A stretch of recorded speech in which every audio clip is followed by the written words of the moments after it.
नमस्कार मित्रों, आप सभी का हमारे चैनल श्री राम परिवार में हार्दिक स्वागत है।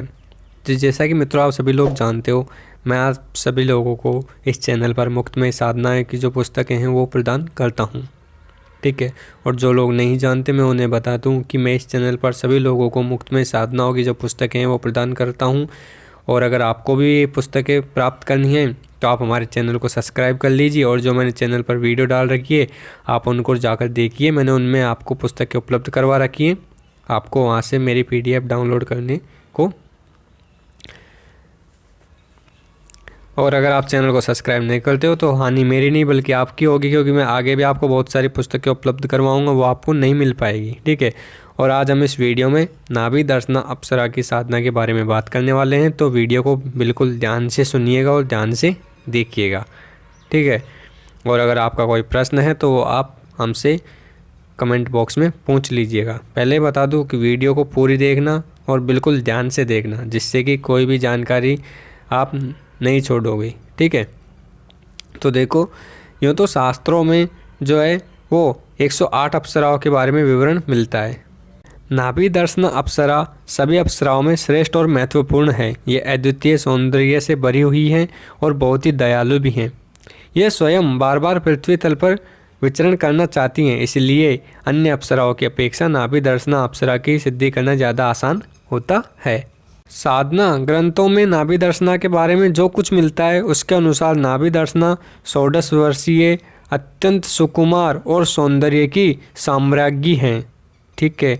वो सौंदर्य की रानी एक तरीके से। उसका सारा शरीर कमल से भी ज़्यादा नाजुक और गुलाब से भी ज़्यादा सुंदर है। उसके सारे शरीर से धीमी धीमी खुशबू प्रभावित होती रहती है, जो कि उसकी उपस्थिति का भान कराती है। इस अप्सरा की काली और लंबी आँखें हैं, लहराते हुए झरने की तरह केस हैं, चंद्रमा की तरह लंबी भौहें और सुंदरता से लिपटा हुआ पूरा शरीर एक अजीब सी मादकता बिखेर देता है। इसे इंद्र का वरदान प्राप्त है कि जो भी व्यक्ति इसके संपर्क में रहेगा या फिर जो भी इसके संपर्क में आता है वह पुरुष पूर्ण रूप से निरोगी हो जाता है और यौवन से बढ़ जाता है। उसके शरीर का कायाकल्प हो जाता है और पौरुष की दृष्टि से वह अत्यंत प्रभावशाली बन जाता है। और फिर नाभि दर्शना अप्सरा को विधिवत उपहार देने का शौक है, तो जो भी पुरुष इसको सिद्ध करता है या फिर इसके संपर्क में आता है ये उसे बिना मांगे ही हीरे मोती स्वर्ण जवाहरात दे देती है। ठीक है। और इसकी सिद्धि है वो बहुत ही आसान है, बहुत सारे लोग इसकी सिद्धि भी कर चुके हैं। और फिर नाभि दर्शना अप्सरा को विधिवत उपहार देने का शौक है, जो भी पुरुष इसके संपर्क में आता है यह उसे हीरे मोती स्वर्ण मुद्राओं से विधिवत उपहार से सशक्त कर देती है। जीवन भर उस पुरुष के अनुकूल रहती है और प्रेमिका की तरह सुख आनंद की वर्षा भी करती है। अब मैं आपको नाभि दर्शना के बारे में बता चुका हूँ और अब मैं आपको नाभि दर्शना के साधना के बारे में बताऊँगा, तो बिल्कुल ध्यान से सुनिएगा। ये साधना जो है वो एक दिन की साधना है और साधक इस साधना को सिद्ध आराम से कर सकता है। ठीक है। हर साधक इस साधना को कर सकता है। इस साधना को आप किसी भी शुक्रवार के दिन कर सकते हो। इस साधना को सिद्ध करने के लिए आपको थोड़ा धैर्य होना बहुत ही ज़रूरी है, क्योंकि कई बार क्या होता है कि आपको पहली बार में सफलता नहीं मिल पाएगी, लेकिन जब आप इसको दोबारा करोगे तो हो सकता है कि आपको दूसरी या तीसरी बार में सफलता मिल जाए। इसलिए आपका धैर्यवान होना बहुत ज़रूरी है। और ये साधना भी एक ही दिन की है, तो आप इसे आसानी से कई बार कर सकते हो। अगर पहली बार में नहीं होती है तो हो सकता है कि आपको दूसरी बार में सफलता मिल जाएगी। ठीक है।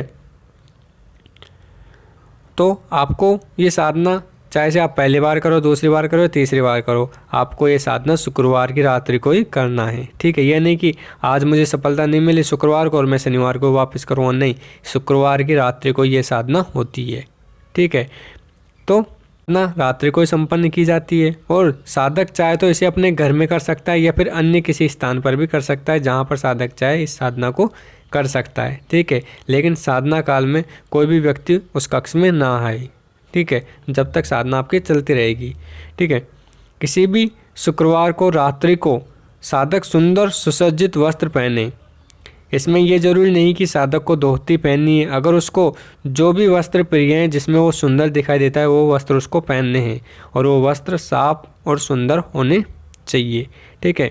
वो वस्त्र धारण करके साधक को उत्तर दिशा की ओर मुँह करके आसन लगा के बैठ जाना है और बैठने से पहले अपने वस्त्रों पर सुगंधित इत्र जरूर छिड़क लेना है, क्योंकि आप सभी जानते हो जो अप्सराएं होती हैं वो सुगंध से बहुत ही ज़्यादा प्रेम करती हैं और उस सुगंध की तरफ खींची चली आती हैं। इसलिए साधक को ये ज़रूरी है कि वो सुगंधित इत्र जो है अपने वस्त्रों पर छिड़क ले, जिससे कि अप्सरा बहुत ही जल्दी आपके सामने प्रत्यक्ष हो जाएगी।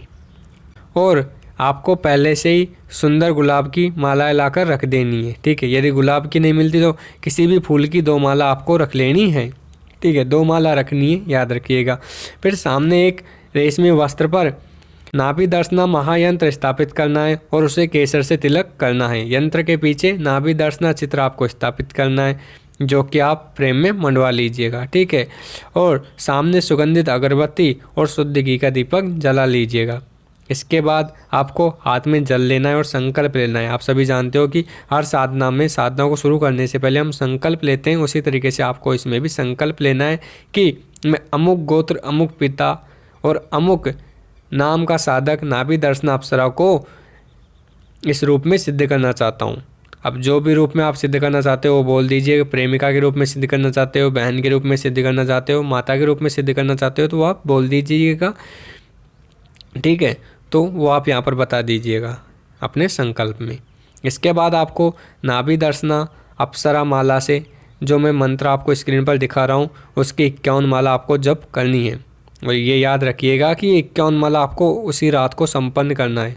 हाँ, हो सकता है कि इसमें आपको 1, 2 या फिर 3-4 घंटे लग सकते हैं, लेकिन आपको ये उसी रात को संपन्न करना है। अगर बीच में आपको घुंघरुओं की आवाज़ आती है या फिर किसी का स्पर्श अनुभव होता है तो आपको बिल्कुल भी डरना नहीं है। आपको बस अपनी एकाग्रता बनाए रहना है और जाप जारी रखना है, ठीक है। और आपको जो 51 माला है वो पूरी एकाग्रता से करना है। 51 माला पूरी होते होते जब अप्सरा घुटने से घुटने सटाकर बैठ जाए तब मंत्र पूरा होने के बाद साधक अप्सरा माला को स्वयं धारण कर ले और सामने रखी हुई जो गुलाब की माला थी वो अप्सरा को पहना दे। ऐसा करने पर जो नाभि दर्शना अप्सरा थी वो सामने रखी हुई दूसरी माला को साधक को पहना देगी, ठीक है। और जब साधक नाभि दर्शना अप्सरा से वचन ले ले कि मैं जब भी आपको बुलाऊंगा आप आओगी, मैं जब भी अप्सरा माला से एक मंत्र जप करूंगा तब आप मेरे सामने सशरीर उपस्थित होगी और मैं जो चाहूँगा आप वो मुझे प्रदान करोगी और पूरे जीवन भर मेरी आज्ञा का पालन करोगी। तब नाभि दर्शना अप्सरा साधक के हाथ पर अपना हाथ रखकर वचन देती है कि मैं जीवन भर आपकी इच्छा अनुसार कार्य करूंगी। इस प्रकार आपकी साधना पूर्ण हो जाती है और साधक अप्सरा के जाने के बाद में उठ जाए अपने स्थान से। और साधक को यह चाहिए कि इस घटना के बारे में किसी को भी कभी भी ना बताए, ठीक है। और किसी को भी आपको नहीं बताना, आप अपने गुरु को ज़रूर बता सकते हो। और जो हमने अप्सरा महायंत्र का प्रयोग किया था साधना में, उसको आपको एक गोपनीय स्थान पर रख देना है जहाँ पर कि कोई और ना जा सके या फिर जिसके बारे में किसी और को पता ना हो। किसी ऐसे सुरक्षित स्थान पर रख देना है और अप्सरा चित्र को भी उसी सुरक्षित स्थान पर रख देना है और अप्सरा माला को भी साथ में रख दीजिएगा। जब भी आपको अप्सरा को बुलाना हो तो आप उस महायंत्र के सामने एक अप्सरा माला जाप कर लीजिएगा। अप्सरा आपके सामने प्रकट हो जाएगी और जब आपकी सिद्धि को ज़्यादा समय हो जाएगा, आपकी जो इच्छा शक्ति वो प्रबल हो जाएगी, तो अप्सरा आपके एक बार बुलाने से ही प्रकट होने लग जाएगी।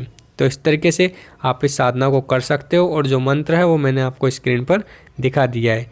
और फिर भी अगर आपका कोई प्रश्न है तो वो आप हमसे नीचे कमेंट में पूछ लीजिएगा। और अगर आपको मुफ्त में साधना सामग्री प्राप्त करनी है तो हमने हमारे चैनल पर एक वीडियो बना रखा है, उसमें हमने बता दिया है कि आपको किस तरीके से मुफ्त में साधना सामग्री प्राप्त हो जाएगी। तो वो जाकर आप देख लीजिएगा, मैं नीचे भी उसकी लिंक दे दूँगा, ठीक है। तो एक बात हमेशा याद रखिएगा कि मैंने आपको साधना बताई है, लेकिन ये आपकी जानकारी के लिए बताई है। ये नहीं कि मैंने बता दी और आपने करना शुरू कर दिया। अगर आपकी कोई हानि होती है तो उसके जिम्मेदार मैं नहीं रहूँगा। वैसे अप्सरा साधनाओं में कभी कोई भी हानि देखने को नहीं मिलती है, ठीक है। लेकिन आप अपना सुरक्षा चक्र बनाकर बैठिएगा और अपने गुरु से साधना करने से पहले एक बार आज्ञा जरूर ले लीजिएगा। जय माँ भवानी। माँ भवानी आप सभी का कल्याण करे।